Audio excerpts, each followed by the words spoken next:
Israel और Hamas के बीच जंग को पूरे 1 साल हो चुके हैं। हमास के हमले ने इजरायल को हिलाकर रख दिया था। हमास के भीषण हमलों का इजरायल ने जिस तरीके से पलटवार किया, वह अब क्षेत्रीय संघर्ष में बदल गया है। हालात इतने बेकाबू हो गए हैं कि जंग के 7 मोर्चे तक खुल गए हैं।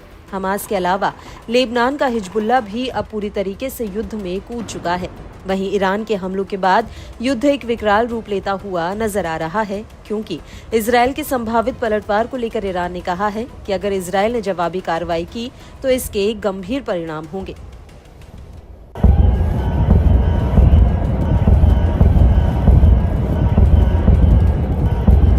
इस बीच फिलिस्तीन के प्रतिरोध समूह ने अल-अक्सा स्टॉर्म की पहली वर्षगांठ पर इजरायल के जख्मों को ताजा कर दिया।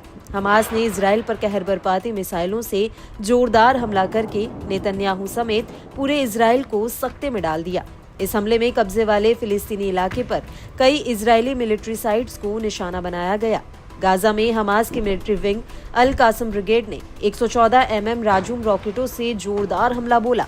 बताया गया कि ब्रिगेड ने उत्तर पश्चिमी नेगेव रेगिस्तान में सूफा के पास मिलिट्री बेस पर हमला किया। इसके अलावा केरेम शालोम मिलिट्री साइट के ऑपरेटिंग सेंटर में धावा बोल दिया। इसके अलावा गाजा के राफा क्रॉसिंग पर इजरायली बलों की टुकड़ी पर भी हमला किया गया। होलेट अवैध बस्ती के आसपास के इलाकों को भी हवाई हमलों से दहलाया गया।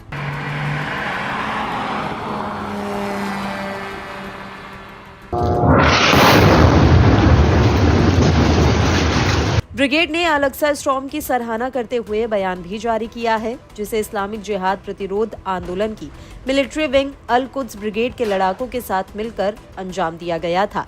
फिलिस्तीनियों के खिलाफ इजरायल के तेज होते हमलों के जवाब में किए गए इस ऑपरेशन में लड़ाकों ने कब्जे वाले इलाकों पर धावा बोला। 7 अक्टूबर 2023 को हमास ने इजरायली सीमा लांघ कर जबरदस्त हमला किया था, जिसमें करीब 1200 इजरायली मारे गए थे, जिनमें ज्यादातर आम नागरिक थे। गाजा के आसपास इजरायली सैन्य ठिकानों और अवैध बस्तियों पर कब्जा जमाने का दावा भी किया गया। इस दौरान 240 से ज्यादा इजरायलियों को बंदी बना लिया गया था। इस ऑपरेशन के बाद इजरायल ने गाजा में जमकर उत्पात मचाते हुए लगभग पूरा गाजा तबाह कर दिया। इस युद्ध में अब तक लगभग 42,000 फिलिस्तीनियों की जान जा चुकी है, जिनमें ज्यादातर महिलाएं और बच्चे हैं। अल-अक्सा स्टॉर्म की वर्षगांठ मनाते हुए हमास के पॉलिटिकल ब्यूरो के एक वरिष्ठ सदस्य ने बड़ा बयान दिया है। हमास के पूर्व नेता इस्माइल हानिये की हत्या के बाद अल हय्या चरमपंथी समूह का चेहरा बनकर उभरा है।